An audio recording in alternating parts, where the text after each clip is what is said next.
Nous allons commencer cet après-midi par, je ne sais pas, une joute, un développement. On ne sait jamais ce qui va arriver avec mes camarades Jean Audouze et Michel Cassé. C'est un peu le problème et c'est pour ça qu'ils ont toujours besoin de moi pour jouer le rôle de la Candide, et, bon, que j'accepte bien volontiers. Mais néanmoins, chaque fois, je me dis vraiment quel polisson. Et donc ils vont parler, je souffre énormément, c'est terrible. Et donc ils vont nous parler du langage du ciel. Donc vous imaginez bien que moi je suis incapable de leur répondre puisque je comprends. Enfin, est-ce que je comprends ce que vous dites? Ça, je suis même pas sûre, mais en tout cas j'adore vous écouter. Tous les deux astrophysiciens, donc parlant un langage qui parfois nous échappe, mais qu'ils essaient néanmoins de rendre compréhensible, et notamment par le biais de la poésie. Pour Michel, vous allez le découvrir. Et Jean avait d'abord quelques mots à nous dire avant de commencer à essayer d'explorer le champ des étoiles à travers le langage, puisque c'est quand même le langage dont il est question. D'ailleurs, Michel va ajouter quelque chose.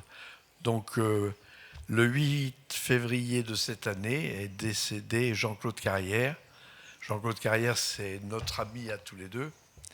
Et alors, il avait coutume de dire, d'ailleurs, il aurait dû être au programme, si la session sur le langage avait été l'année dernière, ça y venait de toute façon, il avait coutume de dire qu'il avait pratiqué 3 langages, le langage du cinéma, le langage du théâtre et le langage de la littérature.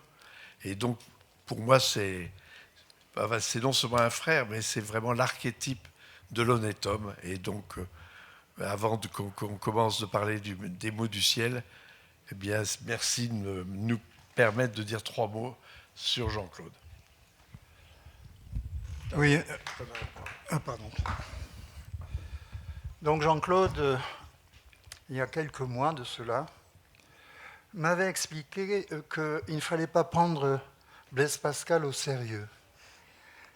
Quand Blaise Pascal dit « Le silence éternel des espaces infinis m'effraie », il faut prendre un peu de recul, et il me disait tout au contraire. Le vacarme sporadique des écrans, petits ou grands, me ravit. Donc je laisse à votre discrétion l'interprétation de cette parabole. Merci Jean et Michel. Alors on va, peut-être nous écoute-t-il d'ailleurs de ce ciel qu'on va essayer d'explorer à travers un langage qui tenterait d'y être adéquat. On va peut-être commencer par la question de la désignation des astres. Voilà, alors les astronomes sont facétieux. On aura l'occasion d'y revenir, mais par exemple, le Big Bang n'est ni Big ni Bang. Un trou noir, c'est pas un trou et c'est pas noir. Et une nébuleuse planétaire, c'est pas planétaire. Donc, effectivement, alors on peut se poser la question, pourquoi les astronomes choisissent-ils de tromper leur monde? Ça, c'est une question peut-être sur laquelle on reviendra. Mais voilà. Alors, juste un mot pour la désignation. Mais évidemment, la nôtre, parce que les Chinois ont employé d'autres mots pour désigner les astres. Alors, il y a eu 2 périodes de désignation, 3, pardon. La première, c'est l'Antiquité gréco-latine, avec les noms des planètes Mars, Jupiter, Saturne, etc. Et alors, ce qui est intéressant, c'est que les constellations de l'hémisphère nord ont été désignées à l'Antiquité. Alors, il faut que vous soyez bons en latin, mes amis, parce que voilà comment on désigne les étoiles d'une constellation. On commence, la plus brillante, c'est alpha, la seconde bêta, etc. Après, on prend 1, 2, 3, 4. Enfin, ensuite, on prend le génitif de la constellation. Rappelez-vous, hein, il y aura interrogation écrite tout à l'heure. Hein, donc, voilà. Donc, il y a donc l'influence donc, gréco-latine. Ensuite, les Arabes ont apporté un très grand nombre de noms, Bételgeuse, le Zénith, le Nadir, etc. Puis, pour l'hémisphère sud, les constellations ont été désignées par les marins de Magellan, puisque c'est les premiers qui ont donc exploré l'hémisphère sud. Et puis ensuite, il y a eu alors un certain nombre de catalogues qui ont été fabriqués. Le plus célèbre d'entre eux est un catalogue du XVIIIe siècle par Charles Messier, et donc qui désigne les 100 nébuleuses les plus brillantes du ciel. Alors pourquoi il a fait ça? C'est parce qu'il était chasseur de comètes. Alors je vous dirai pourquoi il était chasseur de comètes dans un instant. Et pour éviter justement de confondre ces nébuleuses avec des comètes, eh bien, il avait donc constitué ce catalogue. Puis il y a eu ensuite des catalogues d'étoiles. Bon, si ça vous intéresse, on est capable de vous répondre à tout ça. Pas toi, non pas. Toi, évidemment, pas toi. Toi, tu es le poète, tu es le Messie, tu es. Non, pas vraiment. Bon. En tout cas, non, ce qui est intéressant, alors les comètes, pourquoi justement Messier voulait chasser les comètes? C'est parce que les comètes sont désignées par les noms des découvreurs. Par exemple, là, il y a eu une comète en 1996 qui s'appelle la Hale-Bopp, de Hale et Bopp, les deux astronomes qui ont découvert les premiers la comète. Et puis ensuite, donc, il y a eu, vous savez qu'entre l'orbite de Mars et l'orbite de Jupiter, il y a ce qu'on appelle les astéroïdes. Alors les astéroïdes, ils possèdent des noms comme Michel Cassé, Jean Audouze, voilà. Et enfin, donc, je vais terminer mon propos par le fait que, oui, il y a eu, si vous avez suivi, on est donc organisé, les astronomes, par une union qu'on appelle l'Union astronomique internationale, qui est le juge de paix, enfin, qui désigne les différents astres. Et en 2006, il y a eu quand même quelque chose de qui a fait parler, qui a beaucoup fait parler, c'est que Pluton a été déclassé et fait partie maintenant d'une nouvelle catégorie qu'on appelle les planètes naines. Et donc, alors aux grandes dames des astronomes américains, parce que des neuf objets qu'on appelle les planètes avant 2006, eh bien, donc 8 avaient été découverts par les Européens, et une seule, Pluton, la plus éloignée, avait été découvert par un astronome américain dans les années 1930. Et donc, effectivement, cette décision a été une décision de type législatif. C'est-à-dire qu'il y a eu un vote, 2/3 pour que Pluton soit détrôné et 1/3 pour qu'il subsiste. Alors la raison, elle est simple. On avait le choix soit de passer de 9 à 16, parce on a découvert 5 ou 6 objets qui sont à peu près semblables à Pluton, où on avait la possibilité de passer de 9 à 8 et puis de désigner une nouvelle classe qu'on appelle les planètes naines. Et c'est donc cette dernière désignation qui a été choisie de façon législative, c'est-à-dire il y a eu un vote. Et puis enfin, il y a donc des objets qu'on appelle les météorites. Alors les météorites, c'est encore autre chose. On les désigne c'est le nom du village qui a subi le choc du météorite. Les météorites, ce sont donc des cailloux qui proviennent de l'espace et qui tombent occasionnellement sur le sol. Il y en a une très grosse d'ailleurs qui a tombé il y a 76 millions d'années, qui a contribué à la disparition des dinosaures. Enfin, généralement, elles sont de taille un peu plus modeste et elles sont désignées par le village. Par exemple, il y en a une qui s'appelle Rochechouart, une autre qui s'appelle Allende, d'un village mexicain, etc. Voilà, j'ai fait le petit tour. Et ce sont dans toutes les langues. Comment ? Il y a une nomenclature Non, universelle. c'est l'Union astronomique internationale, c'est justement international et c'est donc adopté par tout le monde. Par exemple, les découvreurs de comètes, supposons que ce soir tu sors, tu vois un petit début de comète, eh bien elle va s'appeler Mazarine. Voilà, une comète qui va s'appeler Mazarine, voilà. Enfin, encore faut-il vérifier qu'il s'agit bien d'une comète, parce que dans ce cas-là, tout le monde va découvrir une comète. Ça ne va pas se faire tout de suite, Ouais. mais tu as une chance. D'accord. Tu m'aideras dans cette découverte. Voilà. Michel? Oui. Eh bien, après cet exposé savant, j'aurais tendance à faire valoir un distinguo entre le visible et l'invisible. D'abord, il faut savoir que notre œil a été éduqué par le soleil. C'est l'insistance de la lumière du soleil qui a forgé notre œil. Certains oiseaux voient l'ultraviolet, nous en sommes incapables pour la raison que nous sommes restés des chasseurs diurnes. D'autre part, l'atmosphère est transparente à la lumière du soleil. Ce qui fait que nous avons un détecteur personnel et spécialisé qui s'appelle la rétine, mais qui a une gamme de perception extrêmement étroite, et pouvons dire que la lumière visible n'est que l'écume de la lumière. Et donc nous, astronomes, donc notamment Jean Audouze, astronome célèbre,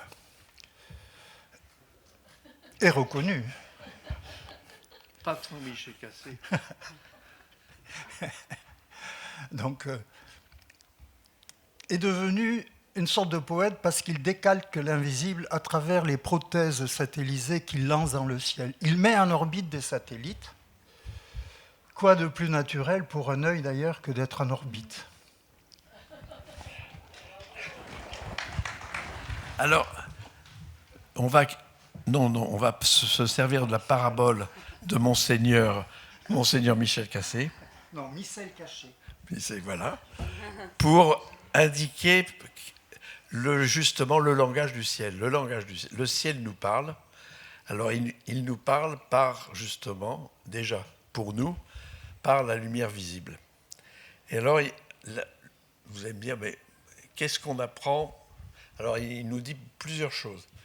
D'une part, une lumière, c'est en fait deux paramètres. C'est une intensité lumineuse, et puis c'est une couleur.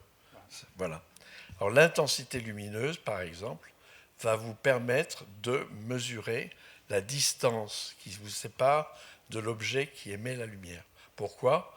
Parce que dès nos prédécesseurs de vénérée mémoire, par exemple Madame Leavitt, qui était donc une astronome Harriet, qui a, du début du XXe siècle, a déterminé que certaines étoiles avaient une luminosité que l'on pouvait mesurer à partir, luminosité intrinsèque, que l'on pouvait mesurer à partir de leur pulsation. C'est-à-dire que plus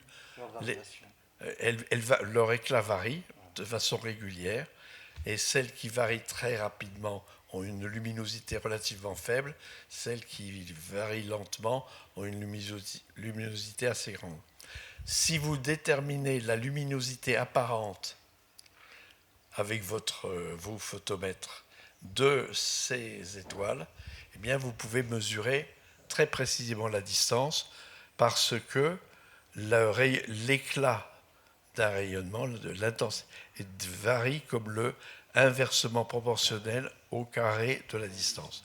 Donc vous avez une mesure précise, et de fait, je fais un bond rapide à la fin du XXe siècle, des astronomes, deux équipes d'astronomes qui ont utilisé le télescope spatial ont été en mesure de mesurer la distance de galaxies très lointaines, et à partir de cette mesure de distance, en la couplant avec la vitesse de ces galaxies, que l'on détermine par la variation de sa couleur, je vais vous en dire un mot juste dans un instant, eh bien ils ont pu démontrer qu'au lieu que le mouvement d'expansion de l'univers se ralentisse, eh bien au contraire, il s'accélère.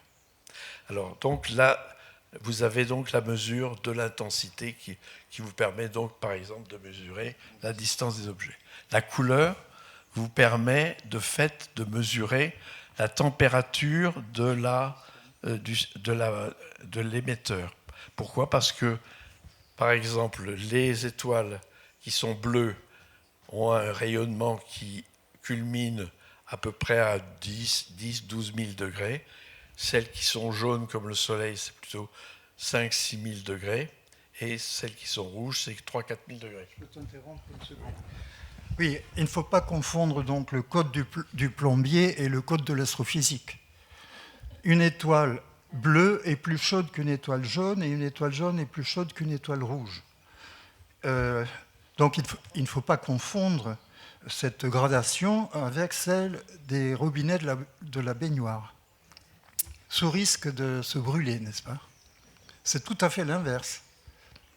Donc bleu aussi, pour les artistes également. Non, mais c'est d'ailleurs assez étonnant, parce que c'est finalement contre-intuitif. Ah oui, tout à fait. Complètement. Oui, mais c'est comme ça. Donc, en fait, oui et non. Parce que si vous preniez un fer à cheval, que vous le portiez à la forge, il passerait de sa couleur naturelle au rouge, puis au bleu, et ensuite il disparaîtrait. Pourquoi? Parce qu'il rayonnerait dans l'ultraviolet. Et notre œil est insensible à l'ultraviolet. Donc vous voyez, cette gradation de couleur est celle du forgeron en réalité. Mais les artistes ont choisi un autre code qui a fait l'objet d'une polémique entre Newton et Goethe, n'est-ce pas? Pour nous, bleu veut dire chaud. On devrait dire bleuir de chaud. Alors, la couleur ne donne pas seulement la température. C'est une donnée.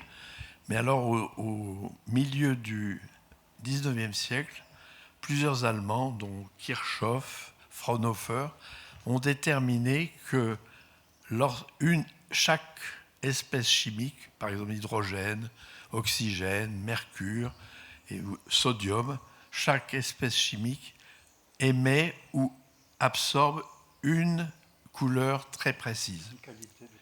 Une qualité de couleur. Donc, ils ont inventé l'astrophysique, de fait, ça a été l'invention de ce qu'on appelle la spectroscopie. C'est-à-dire, vous prenez par exemple la lumière du Soleil, bien, la lumière du Soleil s'étend dans toutes les longueurs d'onde, et puis à certains endroits, on voit des grandes lignes noires qui sont des absorptions induites par les atomes qui sont à la surface du Soleil.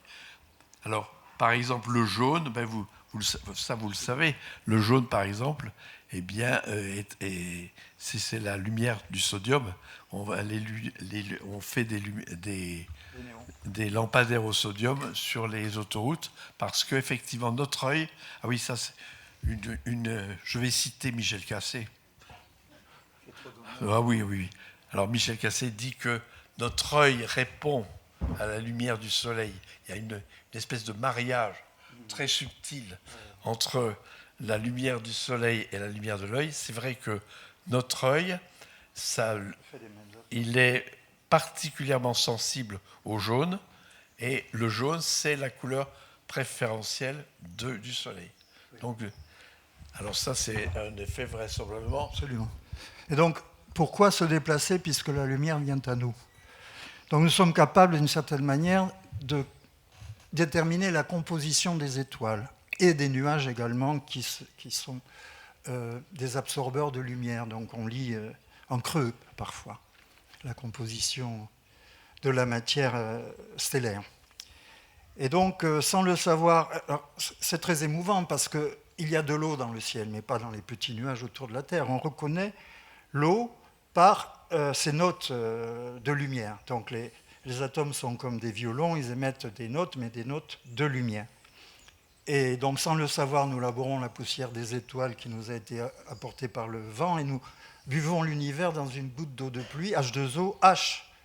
L'hydrogène est vieux de 13,8 milliards d'années. Il a été produit dans ce qu'on appelle le Big Bang, qui n'est ni Big ni Bang. Mais je laisse à Jean le soin de vous expliquer pourquoi il n'y a pas d'explosion et pourquoi, s'il y avait explosion, elle ferait détonner un milieu préexistant à l'univers, ce qui est une impossibilité totale, puisque l'univers, c'est l'ensemble des choses, il n'y a pas d'extérieur. Donc le bang est une onomatopée douteuse, n'est-ce pas? Donc je ferme la parenthèse. Hydrogène, vieux de 13,8 milliards d'années, qui est encore en vous, donc vous n'êtes pas si jeune, moi non plus d'ailleurs.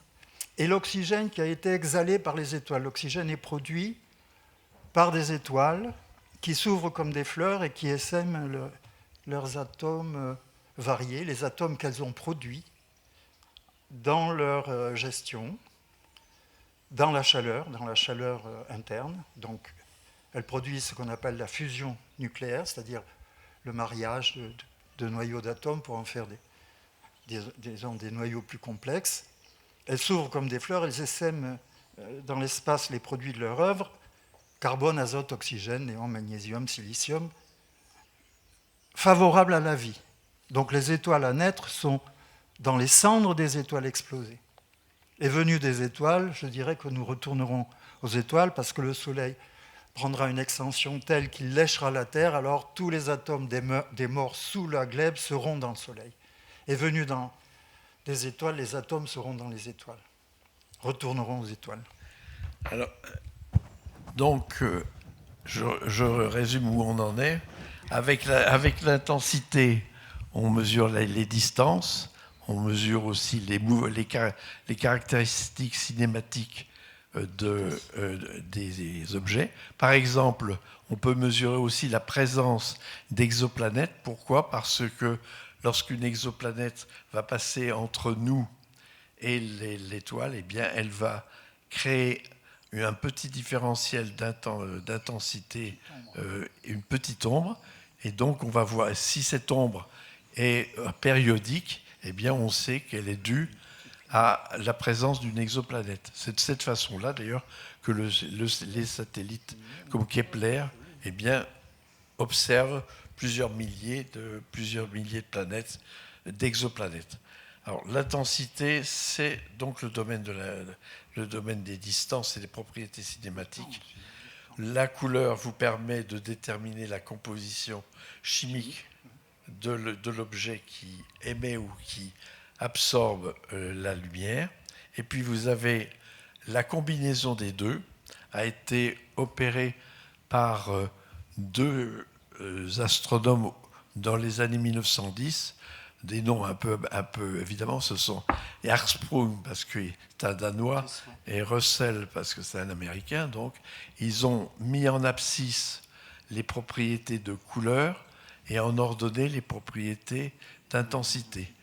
Et alors, ce qui est intéressant, c'est que, par exemple, on mesure la couleur et l'intensité d'une cohorte d'étoiles, par exemple toutes les étoiles qui sont en deçà d'une certaine distance. Et alors ce qui est intéressant, c'est que ces étoiles ne se distribuent pas sur ce diagramme de façon homogène. C'est-à-dire qu'il y a des endroits où il y en a beaucoup, puis des endroits où il y en a un petit peu. Alors, il y en a beaucoup sur une grande zone. Alors, je vous dis, en abscisse, vous avez la température qui est basse à droite et haute à gauche, c'est comme ça, c'est les bizarreries des astronomes, et puis la luminosité qui croît du bas vers le haut. Et alors ce qui est intéressant, c'est que la plupart des étoiles, dont le Soleil, forment une espèce de grande bande qui commence en haut à gauche et qui se termine en bas à droite. Puis alors vous avez quelques objets, à peu près 10%, qui sont ce qu'on appelle des géantes rouges, parce qu'ils ont une plus forte luminosité que les étoiles, et qui sont dans le rouge. C'est dans cet état-là que le Soleil sera lorsque Michel a décrit ce phénomène apocalyptique qui se produira dans 5 milliards d'années. Juste une anecdote, j'ai passé un petit moment à l'Élysée et on devait se présenter. Et alors, donc, aux autres conseillers. Et donc, moi, j'ai commencé à dire, je suis astrophysicien, et je leur ai dit, j'ai une très mauvaise nouvelle à vous annoncer. C'est dans 5 milliards d'années, eh bien, l'Élysée, la Terre sera totalement pulvérisée dans le Soleil. Il n'y aura plus de Terre, il n'y aura plus rien. Voilà. Donc, par bonheur, ils n'ont pas été trop effrayés. Mais tout ça pour dire que dans 5 milliards d'années, le Soleil va changer vraiment de structure, va être très différent. Il va être rouge et très lumineux. Et donc, la Terre, eh bien, le rayon du Soleil va englober la Terre, va donc au lieu d'avoir 700 000 km, il va avoir 150 millions de kilomètres de rayons. Et puis, donc, il y a ces étoiles géantes rouges, et puis, il y a une petite fraction d'autres étoiles qu'on appelle des naines blanches, c'est-à-dire qui sont dans le bleu, mais qui ont une luminosité très faible. Alors, en gros, le Soleil, je vais vous dire un peu ce qu'il va faire. Donc, pendant 5 milliards d'années, soyez tranquilles, il ne bouge pas. Même température, même luminosité, donc il n'y a pas de problème. Ensuite, il devient géante rouge. À ce moment-là, dans son cœur, ce ne sera pas l'hydrogène qui va se transformer en hélium, ça va être l'hélium qui va donner du carbone. Et puis, 1 milliard d'années après, il va devenir ce qu'on appelle une nébuleuse planétaire, c'est-à-dire que l'enveloppe du Soleil va se dilater et va se fondre dans le milieu interstellaire. Et à la fin de ce 500 000 années après, 1 million d'années après, eh bien, il deviendra ce fossile qu'on appelle une naine blanche, c'est-à-dire un objet qui a à peu près la masse du Soleil, mais dont le rayon est celui de la Terre. C'est-à-dire vous passez de 700 000 km à un rayon de 6 700 km. Donc, on dit à ce moment-là, évidemment, la densité de ces objets est très, très élevée. Les atomes sont au touche-touche, si vous voulez. Voilà. Cela devient une étoile solide, mais pour revenir à notre beau Soleil, très généreux aujourd'hui, donc c'est une centrale nucléaire à confinement gravitationnel. Je suis désolé.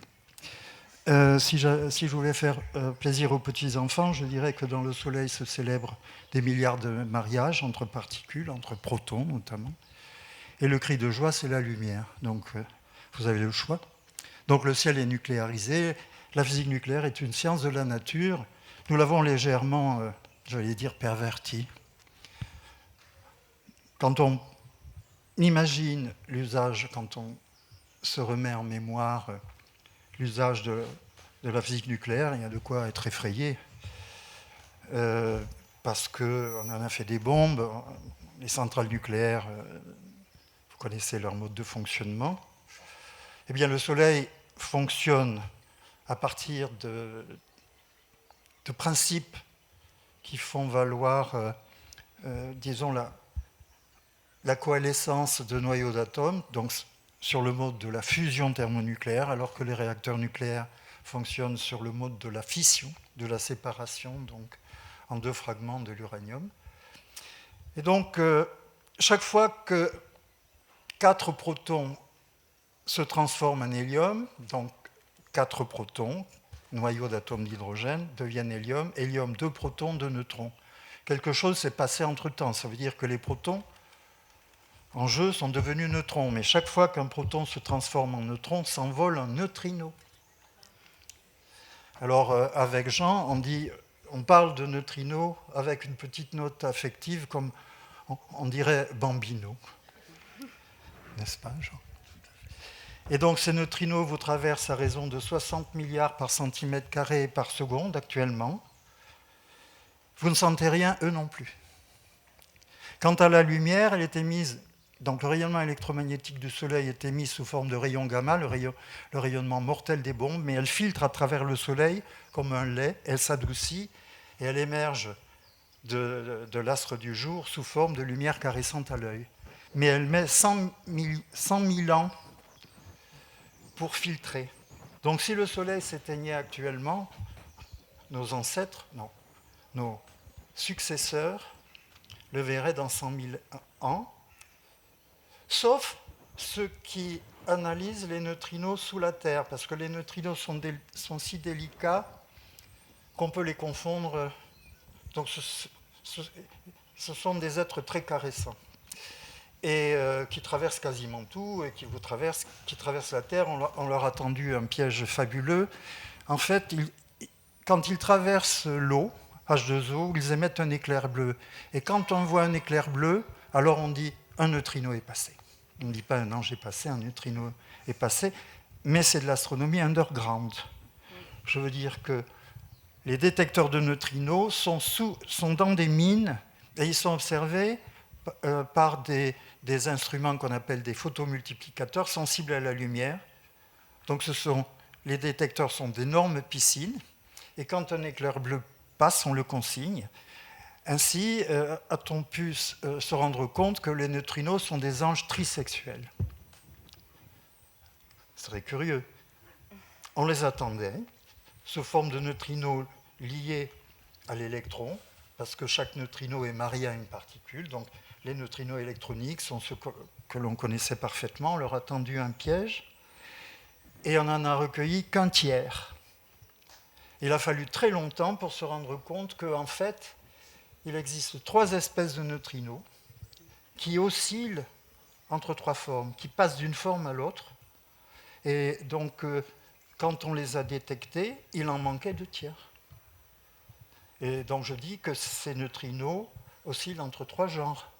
Et par conséquent, ce sont des anges, en effet, on ne les voit pas, trisexuels. Alors, donc, là, voilà où on en est. Avec la lumière visible, on est donc en mesure, c'est une des partitions, une des formes du langage du ciel, donc qui nous permet effectivement de connaître les distances, propriétés cinématiques des astres, avec la couleur de connaître les propriétés chimiques des astres. Avec le mélange des deux, eh bien, on arrive à faire des déductions sur l'évolution des étoiles. Avec les neutrinos sont une deuxième partition, parce que... Oui, mais ça va venir. Une seconde. Tu calmes. On rame.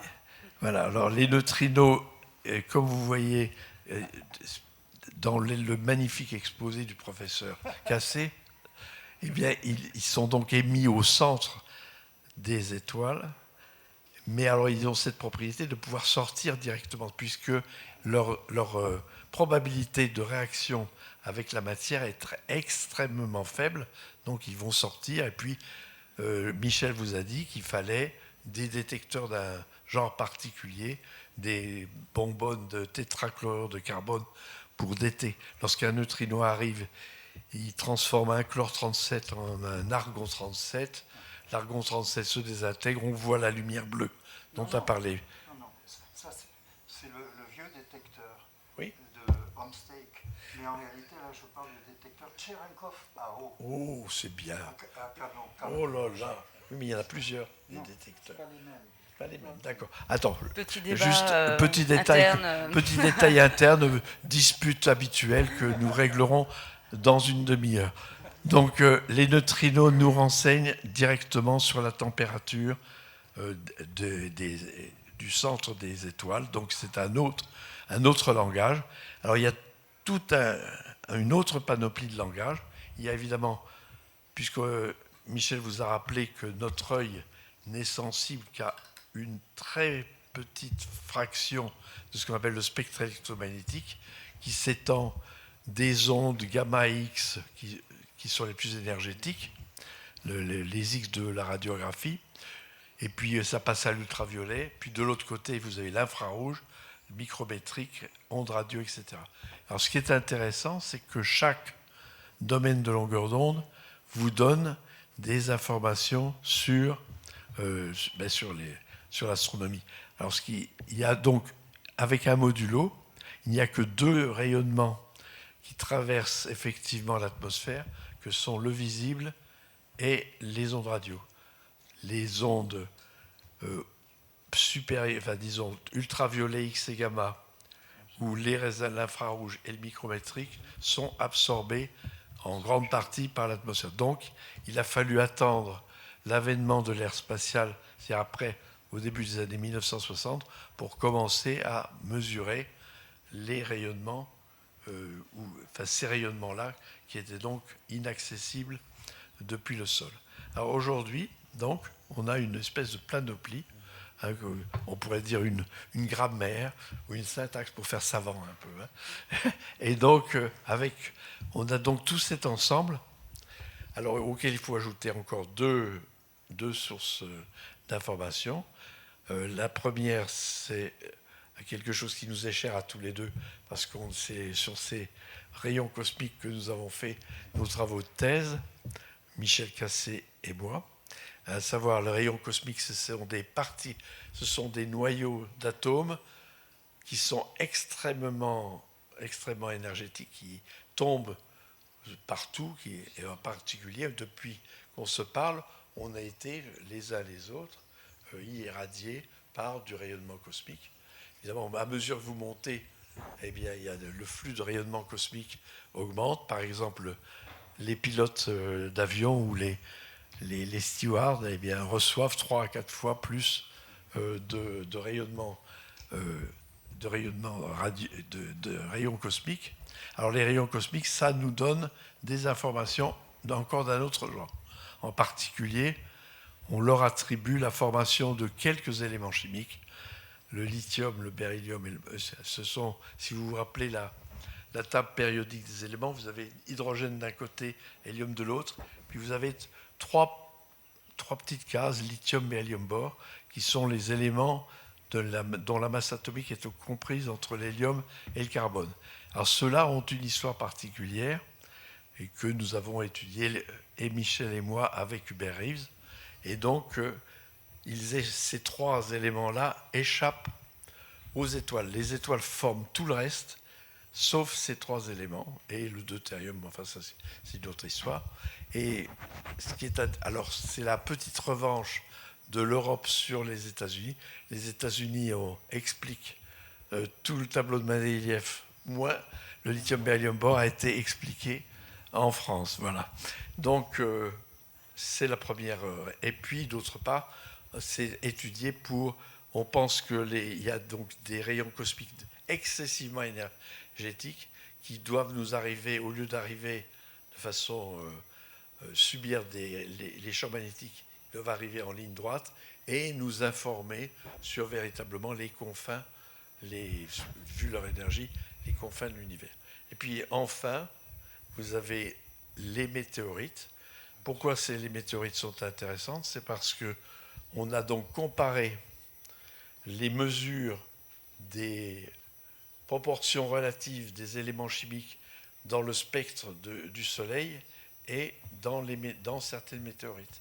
Et on s'aperçoit, évidemment, il y a certains corps volatiles, comme une grande partie de l'hydrogène et l'hélium, évidemment, qui ont disparu de la Terre, mais tout le reste, ou des météorites, qui n'ont pas réussi à conserver leur hydrogène et leur hélium primitif, qui sont trop légers, mais tout le reste, on s'aperçoit que la teneur en éléments chimiques des météorites et celle de la surface du Soleil est la même. Et donc on en déduit que cette teneur, c'est véritablement la composition chimique du système solaire au tout début de son histoire. Absolument. Donc, en fait, Jean Audouze, tel que vous le voyez, est en train de réécrire la Genèse, modestement. Et oui. Voilà.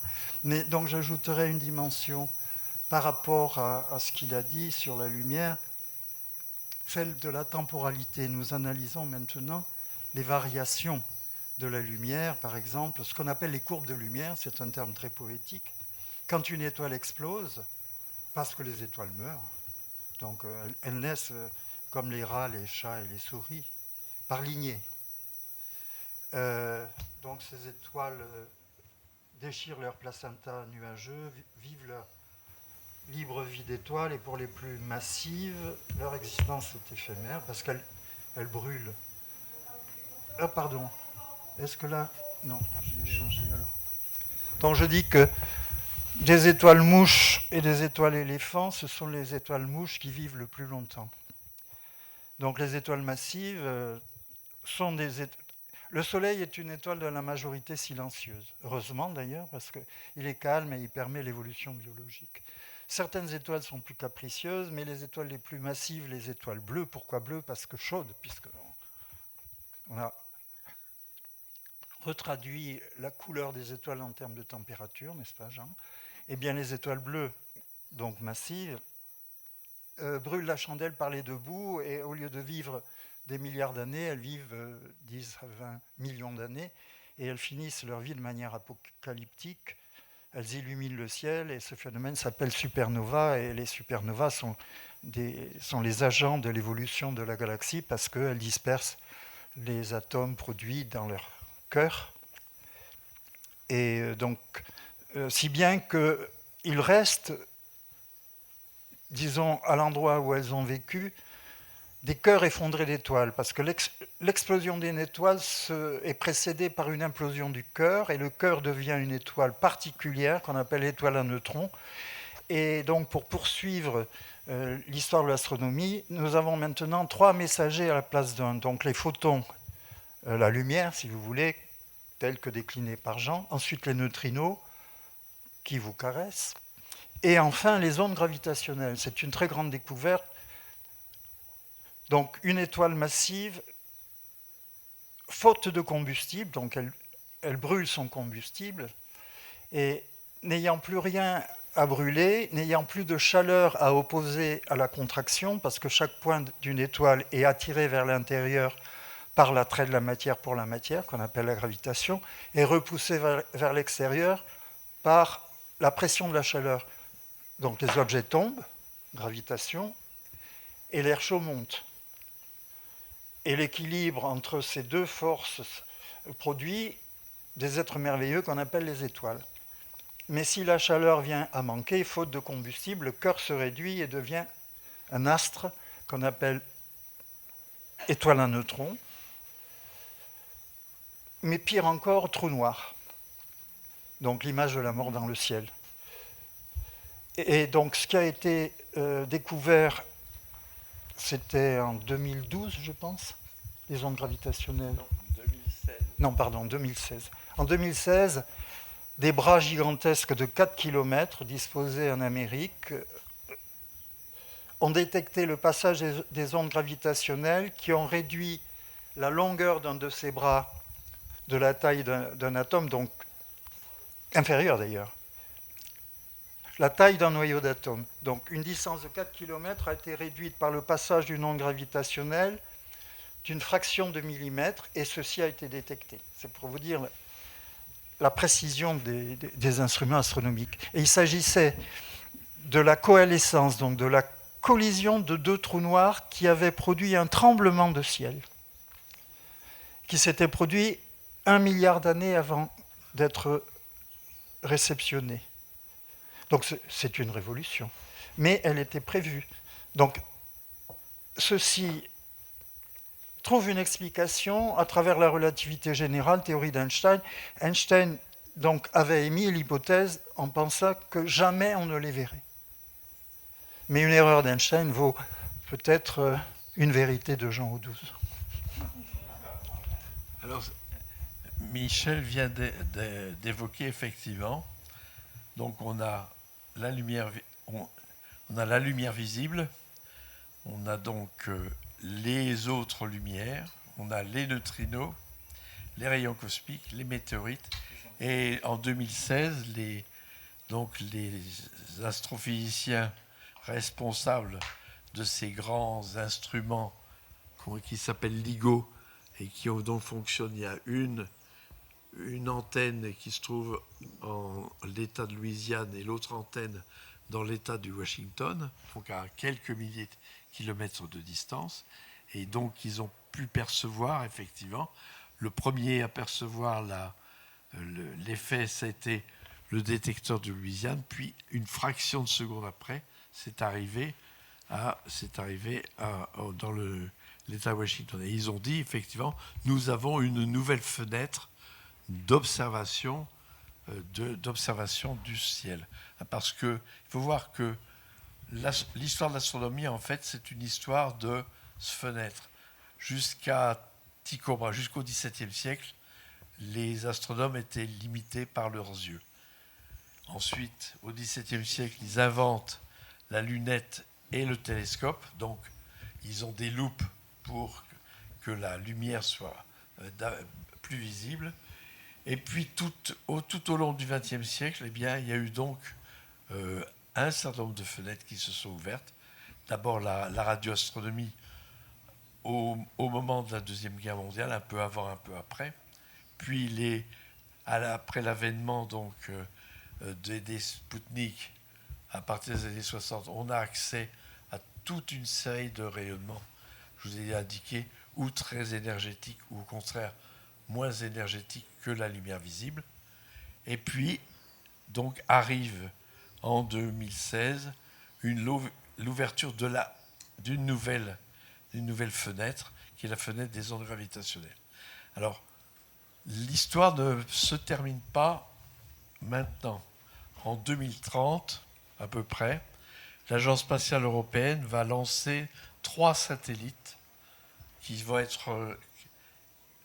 former un triangle équilatéral de quelques milliers de kilomètres de longueur, et donc avec effectivement des lasers au bout de chacun, sur chaque sommet de ce triangle. Et donc, pourquoi ? Parce que sur Terre, on n'a pas accès à toutes les ondes gravitationnelles. Les ondes gravitationnelles qui ont une fréquence inférieure à 1 Hertz, c'est-à-dire un cycle par seconde, ne sont pas susceptibles d'être captées au sol. Donc il faut aller les regarder avec cet instrument qui s'appelle LISA et que donc va fonctionner dans les années 2030. Alors pourquoi on fait ça ? Alors pourquoi ? Parce qu'il existe 2 types de trous noirs.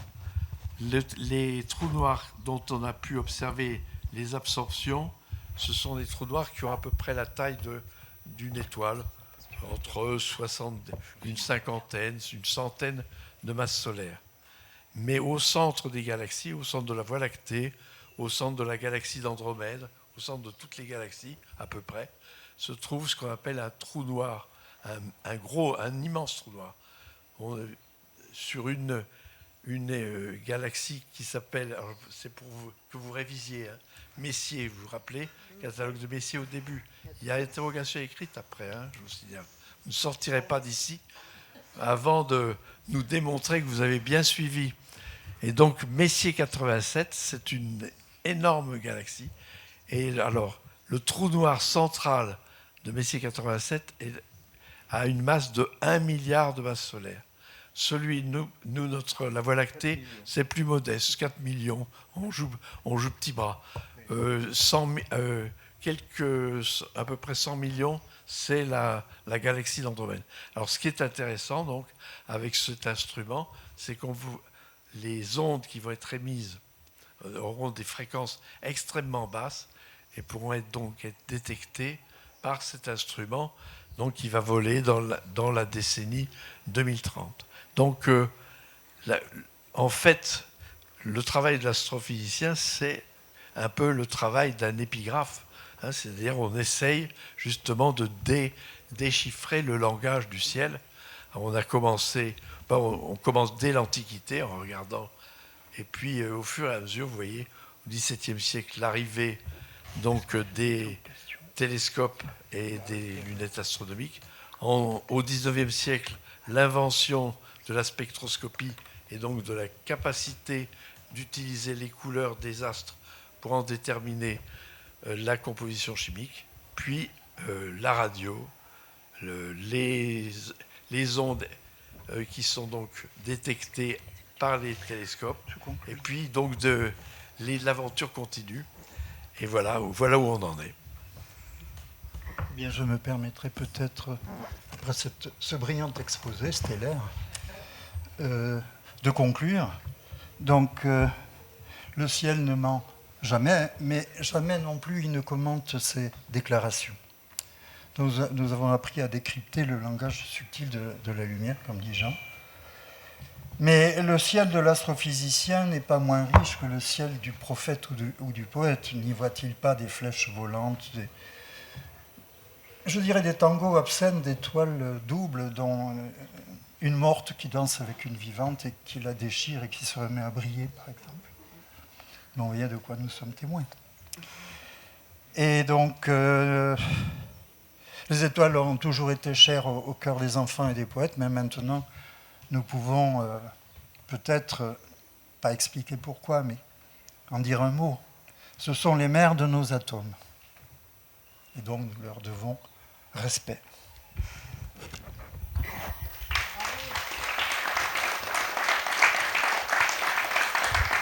Merci beaucoup.